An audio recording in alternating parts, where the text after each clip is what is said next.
അയാൾ ഇവനെതിരെ കേസ് കൊടുക്കുന്നത് എന്റെ പേടി. വക്കീലെ പോലെ. ഹലോ, അഡ്വക്കേറ്റ് എബി സാറാണോ? അതെ. ഇപ്പൊ ഫ്രീ ആണോ? അല്പനേരം സംസാരിക്കാമോ? അതെ, ഞാനിപ്പോ ഭൂമിയിലോട്ട് എത്തിയുള്ളൂ. ഇല്ല, കുഴപ്പമില്ല, പറഞ്ഞോ. ഞാൻ ഗ്ലോബൽ വിഷനിൽ നിന്നാണ് വിളിക്കുന്നത്. ആണോ? ഞങ്ങൾ നടത്തുന്ന കോൺക്ലേവിൽ പങ്കെടുക്കുമെന്ന് അറിയാനായിരുന്നു. അയ്യോ, എന്താ അറിയോ, ഞാൻ ഇങ്ങനത്തെ ഈ പരിപാടികൾക്കൊന്നും പങ്കെടുക്കാറില്ല, അതുകൊണ്ടാണ്. സോറി. CM പങ്കെടുക്കുന്ന നിമിഷ മാധവ് കണ്ടക്ട് ചെയ്യുന്ന പരിപാടിയായിരുന്നേ. വൈകിട്ട് 8-നാണ് ഫംഗ്ഷൻ. വൈകിട്ട് 8:30 ന്യൂസ് വായിക്കണ ആ കൊച്ചിന്റെ പരിപാടിയാണോ? അതെ. അയ്യോ, നല്ല കൊച്ചാട്ടോ, എനിക്ക് ഭയങ്കര ഇഷ്ടമാണ് കൊച്ചിനെ. ആ കൊച്ചി കുറച്ച് മെലിഞ്ഞായിരുന്നല്ലേ? മെലിഞ്ഞ്. ഞാൻ ശ്രദ്ധിച്ചായിരുന്നു. എനിക്ക് ഭയങ്കര ഇഷ്ടം, നല്ല കൊച്ചാണ്. എന്നും ആ കൊച്ചിനെ കാണാൻ വേണ്ടി ന്യൂസ് കാണുന്നത്. സാറപ്പോ വരുമല്ലോ അല്ലേ?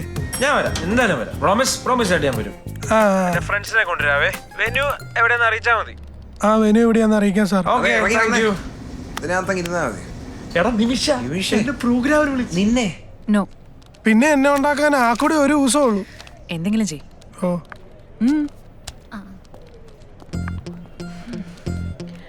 അയാളുടെ ഫോട്ടോ ഒന്ന് കാണിച്ചേ. കൊഴപ്പില്ല.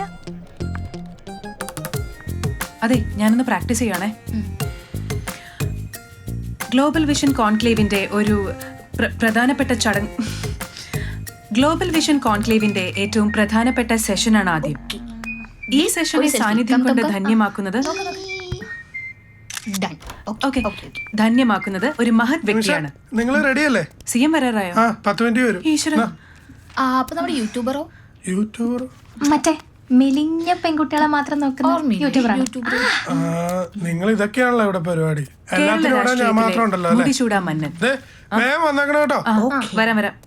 കേരള രാഷ്ട്രീയത്തിലെ മുടിചൂടാ മന്നൻ കേരള ജനതയെ ഏറെ ആർജവത്തോടെ മുന്നോട്ട് നയിക്കുന്ന ഭരണ പാടവവും നന്മയും കർമ്മവും നിറഞ്ഞ വ്യക്തിത്വം.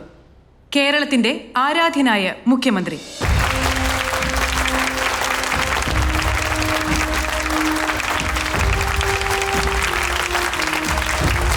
Welcome to global vision conclave sir. ആദ്യം തന്നെ അൺഒഫീഷ്യൽ ആയിട്ടുള്ള ഒരു കാര്യമാണ് ഞാൻ ചോദിക്കാൻ ആഗ്രഹിക്കുന്നത്. ഈ തിരക്കിനിടയിലും സാർ എങ്ങനെയാണ് ഗ്ലാമർ കാത്തു സൂക്ഷിക്കുന്നത്? ഈ ഇരിക്കുന്ന ജനങ്ങളാണ് എന്റെ ഗ്ലാമറിന്റെ രഹസ്യം. ഒരു ഭരണാധികാരി എന്ന നിലയിൽ എന്താണ് സാറിന്റെ ലക്ഷ്യം? ഓരോ പൗരന്റെയും സന്തോഷമാണ് ഒരു ഭരണകർത്താവ് എന്ന നിലയിൽ എന്റെ ലക്ഷ്യമായി ഞാൻ.